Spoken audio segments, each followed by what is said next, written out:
Item ಯಾವುದೇ ಇರಲಿ try ಮಾಡಿ ಆಚಿ ಚಿಕನ್ ಮಸಾಲಾ. ನಿಮ್ಮ ಮಕ್ಕಳನ್ನ ನಾವು ಈಗ ತೋರಿಸುವ ಶಾಲೆಗೆ ಕಳಿಸ್ತೀರಿ ಅಂತ ಆದ್ರೆ 100 ಬಾರಿ ಯೋಚನೆ ಮಾಡಿ. ಸ್ವಲ್ಪ ಎಚ್ಚರವಾಗಿರಿ. ಪೋಷಕರು ನಿಮ್ಮ ಮಕ್ಕಳನ್ನ ಈ ಶಾಲೆಗೆ ಕಳಿಸೋಕು ಮುನ್ನ ಹಾಗಾದ್ರೆ ಆ ಶಾಲೆ ಯಾವುದು, ಯಾಕಲ್ಲಿ ಕಳಿಸೋಕು ಮುನ್ನ ಎಚ್ಚರ ಅಂತ ಹೇಳ್ತಿದ್ದೀವಿ ಅಂದ್ರೆ ಆ ಕುರಿತ ಡೀಟೇಲ್ಸ್ ಬರ್ತಾ ಇದೆ ನಿಮ್ಮ ಮುಂದೆ.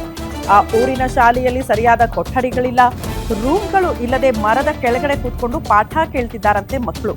ಯಾವ ಊರು ಅಂತ ಮೊದಲೇ ಹೇಳ್ಬಿಡ್ತೀನಿ. ರಾಯಚೂರು ತಾಲೂಕಿನ ವಿಜಯನಗರ ಕ್ಯಾಂಪ್ನ ಸರ್ಕಾರಿ ಶಾಲೆಯ ದುಸ್ಥಿತಿ ಇದು. ಸರ್ಕಾರಿ ಶಾಲೆಯ ದುಸ್ಥಿತಿಯನ್ನ ನಿಮ್ಮ ಗ್ಯಾರಂಟಿ ನ್ಯೂಸ್ ಬಿಚ್ಚಿಡ್ತಾ ಇದೆ. ಮಳೆ ಬಂದ್ರೆ ಸಾಕು, ಕೊಠಡಿ ಇಲ್ಲದೆ ಶಾಲೆಗೆ ರಜೆ ಕೊಡ್ಬೇಕಂತೆ ಟೀಚರ್ಸ್, ಯಾಕಂದ್ರೆ ಸೋರುತ್ತೆ. ಹಾಗಾಗಿ ಸ್ಕೂಲಿಗೆ ಮಕ್ಕಳು ಬಂದರೂ ಕೂಡ ಮಳೆ ಇದ್ದಾಗ ಪಾಠ ಮಾಡೋಕ್ಕಾಗಲ್ಲ, ಕೊಠಡಿಯಲ್ಲಿ ಕೂರ್ಸಕ್ಕಾಗಲ್ಲ. ಅಂಥ ಪರಿಸ್ಥಿತಿ ಇದೆ ಅನ್ನೋ ಕಾರಣಕ್ಕೇನೆ ಟೀಚರ್ಸೇ ಬೇಸರವನ್ನ ಹೊರಹಾಕಿದ್ದಾರಂತೆ. ಕಳಪೆ ಕಾಮಗಾರಿಯಿಂದ ಶಿಥಿಲಗೊಂಡಿದೆ ಕೊಠಡಿ. 2002ರಲ್ಲಿ ನಿರ್ಮಾಣ ಆಗಿರುವಂತಹ ಶಾಲಾ ಕೊಠಡಿಗಳು ದುಸ್ಥಿತಿಯನ್ನ ತಲುಪಿದೆ. 1ರಿಂದ 5ನೇ ತರಗತಿ ತನಕ 21 ಜನ ವಿದ್ಯಾರ್ಥಿಗಳು ಕೂಡ ಓದ್ತಿದ್ದಾರೆ ಇದೇ ಶಾಲೆಯಲ್ಲಿ. ಇರೋ 21 ಮಕ್ಕಳಿಗೆ ಓದೋಕೆ ಕೊಠಡಿಗಳೇ ಇಲ್ವಂತೆ. ಬಿದ್ದು ಹೋಗೋ ಸ್ಥಿತಿಯಲ್ಲಿ ಇದೆ 2 ಕೊಠಡಿಗಳು.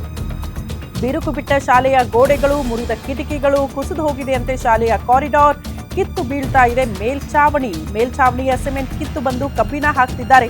ಆ ಕೊಠಡಿಯಲ್ಲಿ ಮಕ್ಕಳನ್ನ ಕೂರಿಸಿ ಪಾಠ ಹೇಳೋಕ್ಕೂ ಕೂಡ ಭಯ ಆಗ್ತಾ ಇದೆ ಅಂತೆ. ಹೀಗಾಗಿ ಮರದ ಕೆಳಗಡೆ ಮಕ್ಕಳನ್ನ ಕೂರಿಸಿ ಪಾಠ ಮಾಡ್ತಿದ್ದಾರೆ ಟೀಚರ್ಸ್.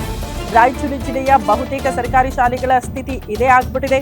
ಸುಸಜ್ಜಿತ ಶಾಲಾ ಕೊಠಡಿ ನಿರ್ಮಾಣಕ್ಕೆ ವಿದ್ಯಾರ್ಥಿಗಳು ಸದ್ಯಕ್ಕೆ ಮನವಿ ಮಾಡಿಕೊಂಡಿದ್ದಾರಂತೆ.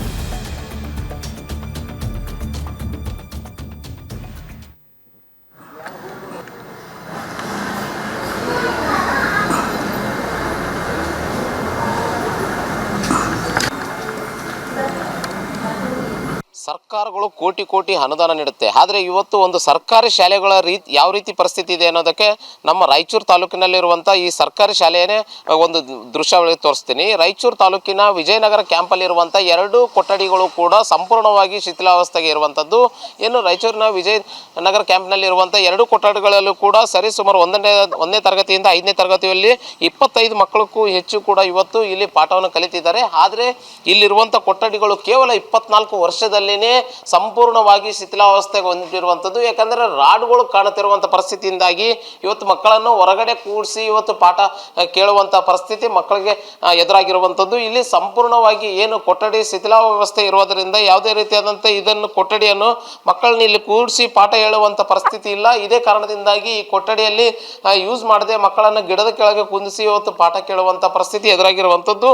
ಏನು ಕೇವಲ ಕಳಪೆ ಕಾಮಗಾರಿಗಳಿಂದ ಇದು ಬರೀ ಕೇವಲ 24 ವರ್ಷದಲ್ಲಿನೇ ಈ ರೀತಿ ಸ್ಥಿತಿ ಆಗಿರುವಂಥ ಹಿನ್ನೆಲೆಯಲ್ಲಿ ಸಂಪೂರ್ಣವಾಗಿ ಏನು ಶಿಥಿಲಾವಸ್ಥೆಗೆ ಕಂಡಿರುವಂಥದ್ದು. ಏನು ಮಳೆ ಬಂದಂಥ ಸಂದರ್ಭದಲ್ಲಿ ಕೂಡ ಸಂಪೂರ್ಣವಾಗಿ ಸೋರಿಕೆ ಆಗುತ್ತೆ. ಇದರಿಂದಾಗಿ ಸಾಕಷ್ಟು ಮಕ್ಕಳಿಗೆ ಕೂಡ ಒಂದು ರೀತಿಯಾಗಿ ಪಾಠ ಕೇಳದೆ ಕೂಡ ಇರುವಂಥ ಪರಿಸ್ಥಿತಿ. ಯಾಕಂದರೆ ಮಳೆ ಬಂತಂದರೆ ರಜೆ ಅನ್ನುವಂಥ ರೀತಿ ಪರಿಸ್ಥಿತಿ ಇಲ್ಲಿ ಮಕ್ಕಳದ ಆಗಿರುವಂಥದ್ದು. ಇದರಿಂದಾಗಿ ಏನು ಇಲ್ಲಿರುವಂಥ ಶಿಕ್ಷಕರು ಮತ್ತು ಇಲ್ಲಿರುವಂಥವ್ರು ಕೂಡ ಸಾಕಷ್ಟು ಗ್ರಾಮಸ್ಥರು ಕೂಡ ಮನವಿ ಮಾಡಿಕೊಂಡಿರುವಂಥದ್ದು. ಏನು ಸರ್ಕಾರಗಳು ಆದಷ್ಟು ಬೇಗನೆ ಇಂಥ ಮಕ್ಕಳಿಗೆ ಒಂದು ರೀತಿಯಾಗಿ ಏನು ಸುಸಜ್ಜಿತವಾದಂಥ ಒಂದು ಕಟ್ಟಡಗಳನ್ನು ವ್ಯವಸ್ಥೆ ಮಾಡಬೇಕು. ಇವತ್ತು ನೋಡಿ ಏನು ರಸ್ತೆ ಪಕ್ಕದಲ್ಲಿನೇ ಇವತ್ತು ಈ ಶಾಲೆ ಇರುವಂಥ ಹಿನ್ನೆಲೆಯಲ್ಲಿ ನೇರವಾಗಿ ಈ ಮಕ್ಕಳು ಇಲ್ಲೇ ಗಿಡದ ನೆರಳಿಗೆ ಕುಂತು ಪಾಠ ಕೇಳುವಂಥ ಪರಿಸ್ಥಿತಿ ಆಗಿರುವಂಥದ್ದು. ಯಾಕೆ ಅಧಿಕಾರಿಗಳಿಗೆ ಇಂಥ ಮಕ್ಕಳ ಸಮಸ್ಯೆಗಳು ಕಾಣ್ತಿಲ್ವಾ ಕಣ್ಣಿಗೆ ಅಂತ ಅನ್ನುವಂಥದ್ದು ಮೇಲ್ನೋಟ ಕಂಡು ಬರ್ತಾ ಇದೆ.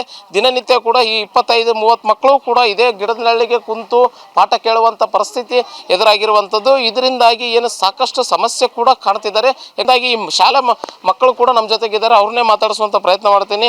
ಯಾವ ಊರಪ್ಪ ಇದು? ಎಷ್ಟನೇ ಕ್ಲಾಸ್ವರೆಗೆ ಶಾಲೆ ಇದೆ? 5ನೇ ಕ್ಲಾಸ್ವರೆಗೆ ಶಾಲೆ ಇದೆ. ಏನಾಗಿದೆ ನಿಮ್ಮ ರೂಮ್ಗಳು ಹೆಂಗದವ? 2 ಮಳೆ ಬಂದ್ರೆ ಸೋರಕತ್ಯಾವ. ಹೆಂಗ ಮತ್ತೆ ಪಾಠ ಕೇಳೋದು ಹೆಂಗ?